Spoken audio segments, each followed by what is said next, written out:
Police এবং হিন্দুদের মধ্যে সংঘর্ষ হয়েছে, একজন মারা গেছে, মসজিদে হামলা হচ্ছে, সে হামলা না করার জন্য অনুরোধ করেছে। সাইফুল ইসলামকে হিন্দু মনে করে হিন্দুরাই পিটায়ে মারলো নাকি?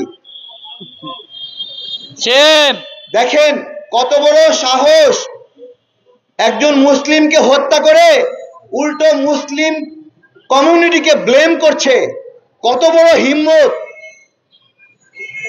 ফরিদপুরের রক্তের দাগ এখনো শুকায়নি।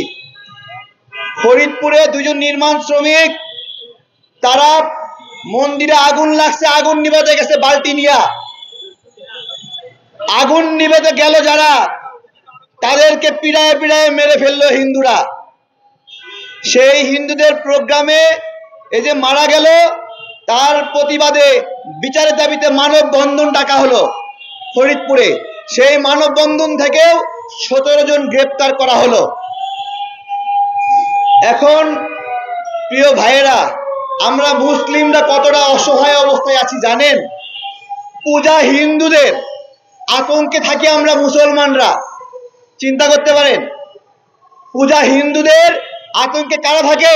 মুসলমান। আমরা মুসলমানরা আতঙ্কে থাকি। আমরা শখ করে মন্দির পাহারা দেই? বলেন না। শখ করে মন্দির পাহারা দেই? না, শখ করে মন্দির পাহারা দেই না। আজকে ন্যারেটিভ পরিষ্কার করতে হবে।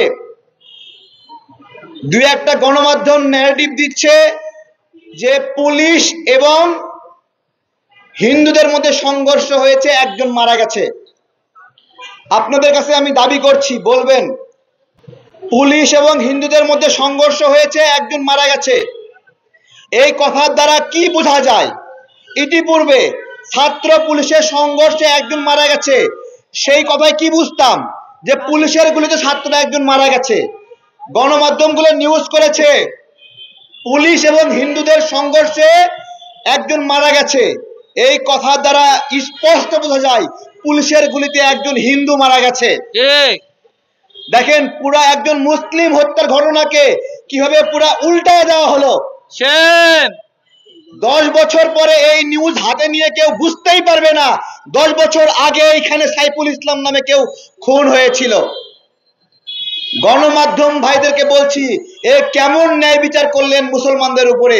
আপনাদের প্রতি আমাদের জিজ্ঞাসা। ওইখানে সনাতনী জাগরণী মঞ্চ তারা বক্তব্য দিয়েছে যে সাইফুল ইসলামকে হিন্দু ভেবে মেরে ফেলা হয়েছে।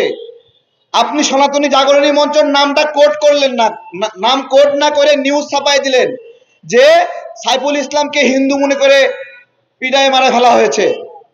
আসলে কি তাই ছিল? না। সাইফুল ইসলাম মসজিদ থেকে বের হচ্ছিল, দেখছিল মসজিদে হামলা হচ্ছে, সে হামলা না করার জন্য অনুরোধ করেছে।